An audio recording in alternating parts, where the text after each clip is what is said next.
Ya, FFF foi te fatalo fa tu si tatu was no. Ya po fera mena te mafuta mai ya po atuni fafo ya po Samoa foi. Ya le aso nei o le aso Tofi nei matou le aso luas fulma le taso Iulai. Tu sanga lua afe luas fulma le lua. Ya le fo to amata tatu news masani ya pe ona wina atu si tatu was no Samoa. Mai le tatu company ale Loabay. Ai usi mai lo al fa fonga. O le tātou tala mua, e se lia mare lua hafe le whaitau a whai o le atunu, e sulu atu I maota ngase ngase I sala whai I mau polu, I vai aso taitasi, ona o le malosi o le pepesi o le fulu masani. O le nei numero, sa whai loa mai le sui ofisa sidi o soifua maloloina, tanga loa Robert Thompson, I se whiloa inga ma ofisa whasara lau, I le afi ana nafi, e pe ona tā uai, e ova male lua hafe leo whai o le atunu, Sam fai ona sulu atu I le maota ngase I matotua, tua sivi, fale mai fai tu malo uma, fa pea ma au nanga tu ma oti.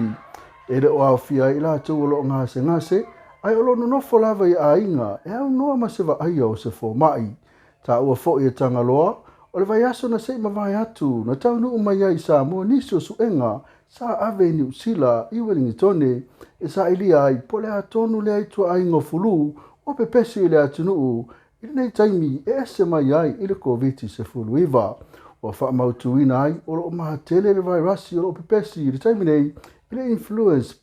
B, ma e ai niso suenga sa mau ai, o lo I ai le influenza A, pe ta I o lo maha tele lava le influenza B, o lo pe pesi, fa pea mai vairasi o le RSE, e maha tele la afio tamaiti, matangata matutua.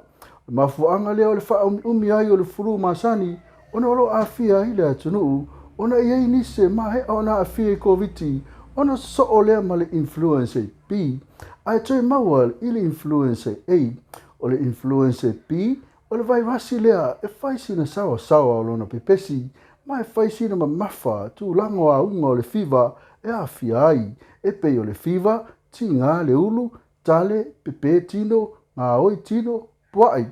Pe tai o le vairasi o le RSE, e mātele I tamaiti, matangata mātutua, e a fia I le sela. O le taimi nei, e mo I olo I aisina tau pa ula I titi lalo numera, pe tai, e le o mauti noa pe o na pa ua I pea I lalo, o no lea foi, o le ata tala ata tau malai va alele whaava o malo, o le ato tele tangata malanga mai.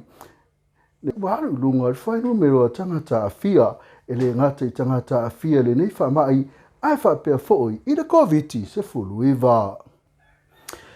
Au tata iei lava I tātou tala mai soifua maroloina, o lo mai tau tuina, o lo tu awina tu ale tātou tala lea, o lo mātai tuina, e soifua maroloina, I niso wha mai le atunuu, e ono pesi, ono olma mafoti munga, o lo a fia I le atunuu, o ia wha mai, e au fia I manawa tata, wha pia ma le pata o le tino, ono lo mai tau ina fo I le tau oso mai ai o le tanku cases. E iai nai cases o identify, e le masino o iuni. E ono, ai leo o se tūlanga ua ono pepesi lau tele, e ui e leo iai se o onga o le nei wha mai, pe tai, e ao lava o na ave iai le wha mafa, ono o onga le nei wha mai, ono olo o tele le namu I taimi nei, ma fua mai, I vai toa, e tā ua whautuanga I le tu ma lau tele, ma fai e te ngase, e te tawane e nofo le fale, ma awale au wai nofo anga I tumutumu ai tangata, ono nofo anga lau tele, fia tele ai vai rasi, e o lai ma pepesi ai. O whautua ina lo fisa alwa ai tau le atunu atoa, ina ia tau sia whamatalanga o lo tu ina mai, mo le whaasau ina o le soifua, mai se whaalave o no tupu mai, e mafua mai, ia fianga o le tau, o ia whautuanga e au fia ai, o lo whaamalo sia pea lapta inga mo ngā sami umo Samoa, o whautua ina ngā rufafati maurulunga, o whaamalo sia inga tai fale mo ngā sami umo o le tātou atunu, whapea masa vili malolosi, o whautua ina aile atunu, e ui olo o iai tātou ila vai tau munga la, pe tai e i lavati munga e maua inisi o taimi, mai le tau o manatu maa iai, o na eo no lama tia lava le soifua, pea whai ele usta I ala pata inga, ma whautuanga o lo tuina atu o le ofisa o wa ai tau. Whautua ina ai, o savili malolosi e ono pā u waila au, o ti munga o lo to uru vā inisi o taimi, e ono mase se e ele awala, whatasi ai malolonga, o si o le mawalunga o le ngalu le ngata i fale, e la matia e le soifua pe a whai o fuafua stailenga po se whangotanga o whautua ina fo ele atunu o lo nofo ino whanga mawala lalo na ia mataala i taimi uma. Ma o whailo mai le tala o le tau le neva i aso e iai ti munga i to uru vava inisi o taimi whapea mane la e se sulu inisi o taimi. O lewa matawhanga solo tu inga o HPV, Human Papilloma Virus, i tua ia o ngā whapea mai isi tui pui pui wha wau. O Human Papilloma Virus, o virus e mafua ele kānesa e tupul wha autangata o tamaitai. O le wha autangata o sto tonga tā ua o le to ala whana o tina matamaitai. O le kānesa o le wha autangata ilo na wha i kānesa e masani o nā awhia mamalili waitina matamaitai i le lalolangi. E pipisi virusi o le HPV pe apa i tino i le taimi e whaatino ai whiusua inga ma le tangata ua awhia. E si lia ma le lua se lau virusi o le HPV e na o le lima se furu itua inga o virusi o le HPV. E mafua ai o na kānesa le whautangata o tamaitai matina. O le tāua leo le whai o lo tui pui pui o le HPV o na e toa tele tangata e leiloa ua levo na awhia e virusi o le HPV. Ona e tuai o nā lia e aunga, pe tai o isi tangata whainga tau o na iloa aunga, pe a awhia e virusi o le HPV, pe tai e mwhailava o na toi tea, virusi o le HPV, sa awhia ai e au noa mani tonga whitinga. O i lātou e anga waa,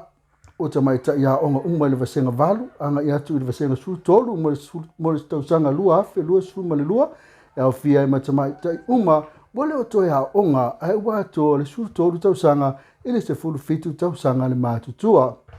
O le hawha o popo fōi ma le tuinga o le HPV mo alii e a matatu i le vasenga valu mo le tausanga e lua whelua se fulu ma le tolu. O le tātou tālu muli muli, e se lia ma le whāsa lau lua su fitu afe, lua se lau valu su fitu tala. Le hawhai o le se leini Samoa ele le teofoni alkolisi te losia i moa o le semina lio e pe o na sa whātanu ina ai, ile asto na ina se mawai atu nei. E ui o leo whai lo le se leni sa ma au ia ele atinu ina ua tapu ni ele taimi sa whātulanga ina, po le nei whamoe moe, pe ta i o loa wanoa la walau soswani.